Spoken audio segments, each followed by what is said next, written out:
Good morning students.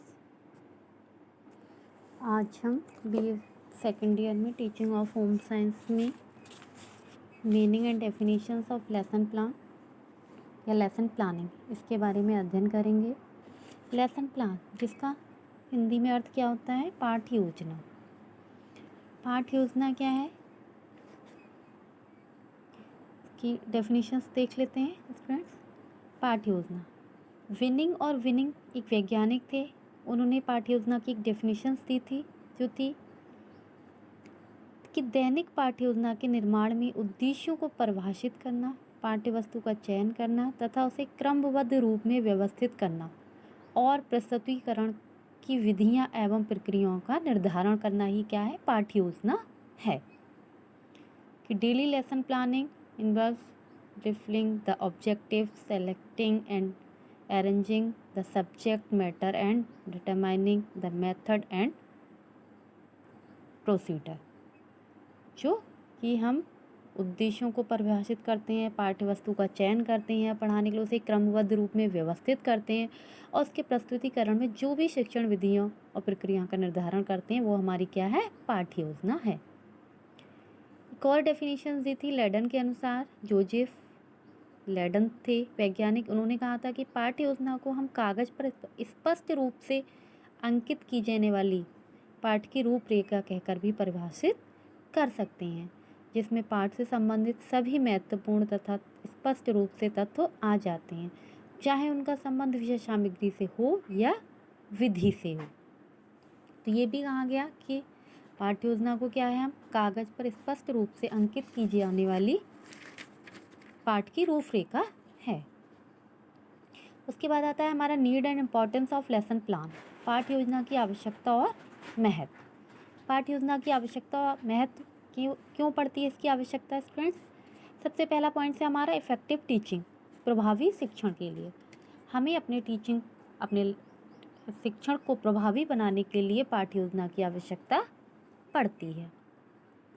Next point हमारा आत्मविश्वास, कि भाई पाठ्य योजना में क्या सारी प्लानिंग जो है पहले से की जाती है, प्री प्लानिंग होता है कि शिक्षक कक्षा में जाने से पहले अपने शिक्षण को प्रभावी बनाने के लिए जो योजना तैयार करता है।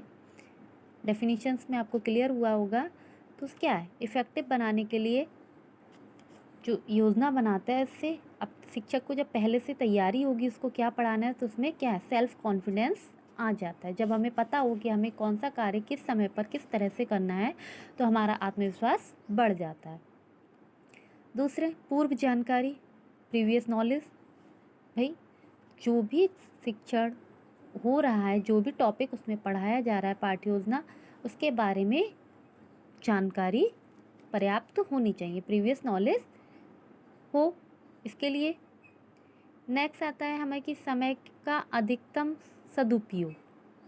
ठीक है, तो समय का अधिकतम सदुपयोग जब हम पूरी प्लानिंग कर चुके हैं अपने शिक्षण की, जब एक शिक्षक कक्षा में अपनी टॉपिक को प्रेजेंट करने, अपने शिक्षण कार्य प्रारंभ करने के लिए जब पहले से उसकी पूरी प्लानिंग कर चुका होता है तो हमारे समय का सदुपयोग होता है, किसी भी तरह से हमारा समय खराब क्लास में नहीं होता। दूसरा, क्रमबद्धता। अब क्रमबद्धता, भाई पहले हमें क्रमबद्धता में क्या है कि कौन सा टॉपिक हमें कब, किस समय, कैसे, किस विधि से पढ़ाना है, तो ये सीक्वेंस एबिलिटी उसमें होती है, क्रमबद्धता होती है। पाठ्य योजना की आवश्यकता इसीलिए इन चीज़ों की वजह से पड़ी।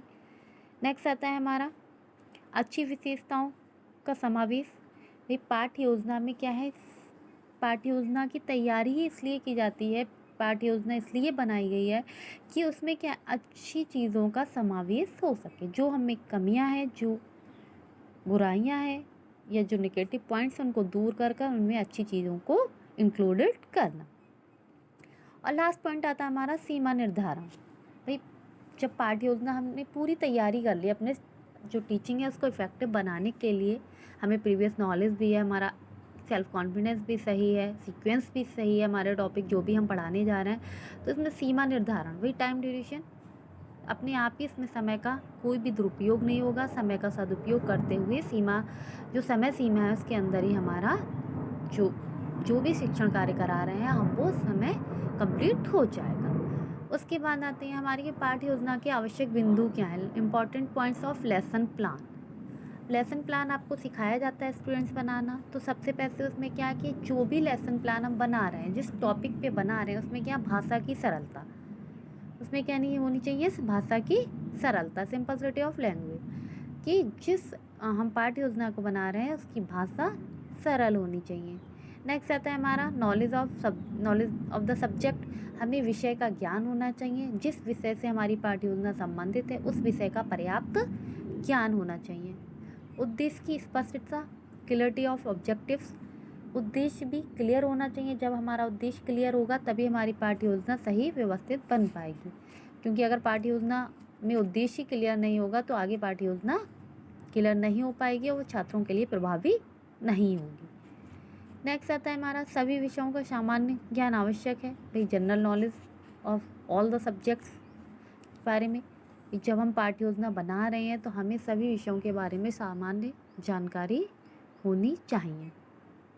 पाठ्य योजना में लचीलापन, फ्लेक्सिबिलिटी भी होनी चाहिए, कि जो पाठ्य योजना आप बनाने जहाँ रहे हैं उसमें समय, छात्रों की रुचियों, आवश्यकताओं के अनुसार अपने प्रकरण, अपने टॉपिक जो है उसमें बदलाव कर सके।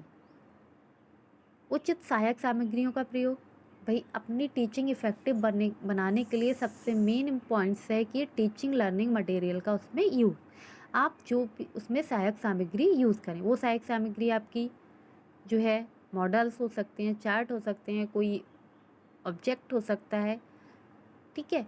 जितना ज़्यादा इफ़ेक्टिव आप बना सकते हैं टीचिंग लर्निंग मटेरियल के थ्रू तो आप उसमें वो यूज़ कर सकते हैं। फिर पूर्व ज्ञान की स्पष्ट जानकारी, भाई पूर्व ज्ञान की स्पष्ट आपको जानकारी होनी चाहिए कि जो टॉपिक आप पढ़ा रहे हैं।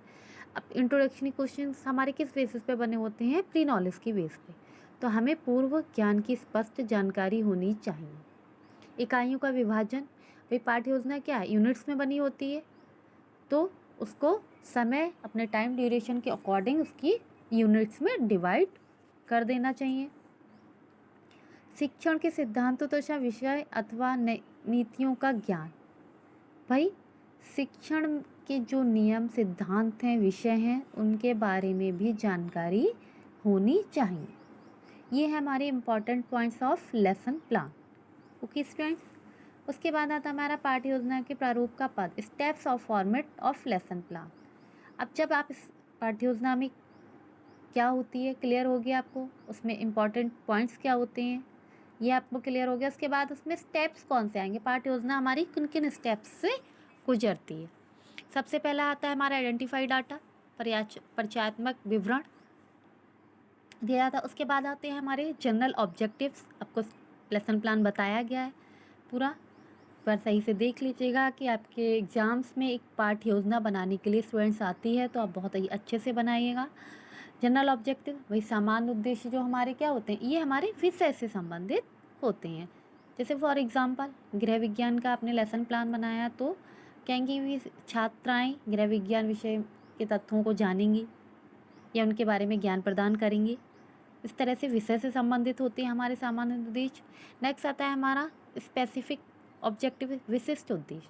अब विशिष्ट उद्देश्य क्या होती हैं, ये हमारे जो होते हैं टॉपिक, जो प्रकरण हमने लिया है उससे संबंधित होते हैं, जो हम उन्हें कक्षा में पढ़ाने जा रहे हैं, ठीक है।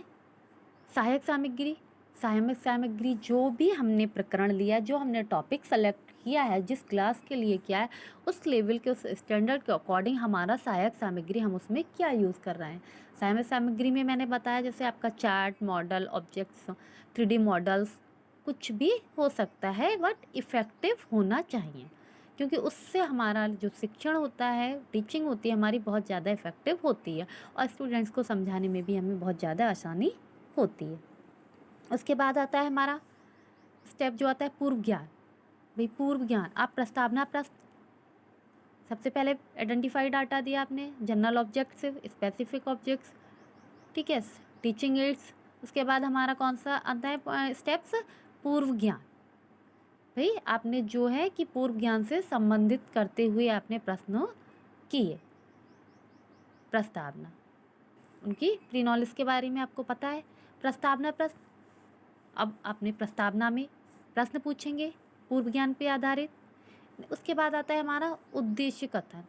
यहाँ पे क्या करता है, यहाँ पे शिक्षक क्लियर कर देता है अपने उद्देश्य कथन में कि छात्रों आज हम इस विषय के अंतर्गत इस टॉपिक के बारे में अध्ययन करेंगे। उसके बाद आता है हमारा प्रस्तुतिकरण। जब उद्देश्य कथन हो जाता है तो उसके बाद हम प्रस्तुतिकरण करते हैं, अपना प्रेजेंटेशन देते हैं। जो भी हमने पैराग्राफ यूनिट्स में डिवाइड किया है अपने टॉपिक को, उसका प्रेजेंटेशन स्टूडेंट्स के सामने करते हैं। नेक्स्ट आता है हमारा श्यामपट्ट कार्य। श्यामपट्ट कार्य में जो भी हमने टॉपिक सेलेक्ट किया उसमें जो भी इम्पोर्टेंट पॉइंट्स हैं, हेडिंग्स हैं, डेफिनेशंस हैं, उनको क्या हम, या फिर कोई पिक्चर है उसको हम श्यामपट्ट पर शो अप करते हैं। नेक्स्ट आता है हमारा पुनरावृत्ति। हमने प्रस्तुतिकरण कर दिया, श्यामपट्ट कार्य कर दिया अपना, उससे ही जो हमने शिक्षण कराया कक्षा में अपनी पाठ्य योजना के अकॉर्डिंग, उससे हम पुनरावृत्ति प्रश्न पूछते हैं भाई, जो इसलिए कि हमने जो पढ़ाया वो हमारे स्टूडेंट्स को कितना समझ में आया। इससे क्या, एक तरह से हमें फीडबैक मिल जाता है। लास्ट आता है हमारा गृह कार्य। हमने सारा पाठ्य योजना के अकॉर्डिंग अपना शिक्षण कार्य करा दिया। हमारा शिक्षण कार्य इफ़ेक्टिव हुआ नहीं हुआ ये भी हमें पता चल गया पुनरावृत्ति के थ्रू। लास्ट में हम अपने उसी टॉपिक से जो हमने अपने 35 मिनट से 40 मिनट्स के बीच शिक्षण कार्य कराया, उससे होमवर्क देते हैं स्टूडेंट्स को नेक्स्ट डे चेक करने के लिए कि उन्होंने कितना किया या वो कितना सीखे।